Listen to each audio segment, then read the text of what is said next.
So I just made this little book, and I am so pleased with the way it turned out that I think I'll make another one and share it with you. I've just pre-cut this little piece of cardstock to the size that I want, a centimeter by an inch, roughly. I'm lucky enough to have a wife who works with paper crafts and has this awesome scoring board. So I will just take this in and I'm going to score it to create the little spine. You could probably fold this by hand, but as I said, I happen to have access to this great little board. And I just put those little score lines in there, which makes it easier, much easier to fold up into the book shape that I want. This will just be the boards for my book cover. I have this great thin shimmery sort of silky fabric that I am going to use for the fabric on my cover. Just start gluing it onto the fabric. Very little amount of glue, don't need much. Go in and glue the spine on. And then the other cover. I'm going to trim off the excess, but I'm going to leave a little bit around the edge. And I'm going to cut it in at the corners.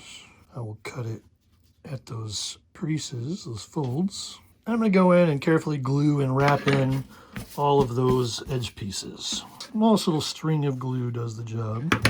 All the way around. This can really be all quite ugly on the inside here because you're not going to see any of it. I have the fabric on the boards there. I can still fold that up neatly. Now I just need to stuff this with the paper, the signature. For mine, I just happen to have this pack of white sticky notes, and I'm just going to use one of these. And I'm just going to fan fold this with the page sizes that I want. I have those two fan folded pieces. I'm going to just take a little bit of hot glue on one side, kind of push it in. I'm basically binding these together. I'm going around all the edges with just a very small amount of hot glue. Won't even really see it. It's just enough to keep those pages together. So now I have my signature. All my pages will go in there. You can use any kind of wash you want. I'm just going to go ahead and use my Seraphim sepia for this. Not being too careful, I'm just trying to age these pages a bit. I'm going to follow that up with a darker wash. For me, I'll use the Agrax Earthshade, but you can use, again, you can just use your homebrew blacks and brown washes for this, but just a little variation on this aging. Barely do any of this, just want to add some dimension to the colors. You won't see most of this. You're only going to see the edge of these pages when it's all put together.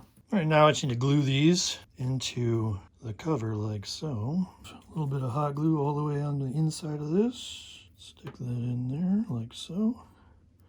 And glue it up. And there's that, which of course could be done now, but I'm going to add some additional embellishments there. First of all, I'm going to use a little bit of this Craftsmart bronze, just a very small amount. And the thinnest little brush I have. We'll pull that through the paint and sharpen it into a very fine point. Draw on some gold embossing. All right, I have that. I also have this very thin little strip of faux leather. I'm going to put a strap around this book. First, glue it onto the back. Wrap it around here like so. And glue it on the back again. And we'll cut off the extra. So that's what I have so far. And lastly, I'm going to tack on this tiny little crystal as the closure on that strap. Breaking out the heavy equipment for this one. Need the tweezers. Put a very small speck of glue on there. Tack it down to the strap. And there it is. Now I just need to glue it onto my piece. All right, I think those look great. A couple of little books in my black market trade shop here. Cursed or dark spell books, or, whatever your imagination wants to make of them. There you go.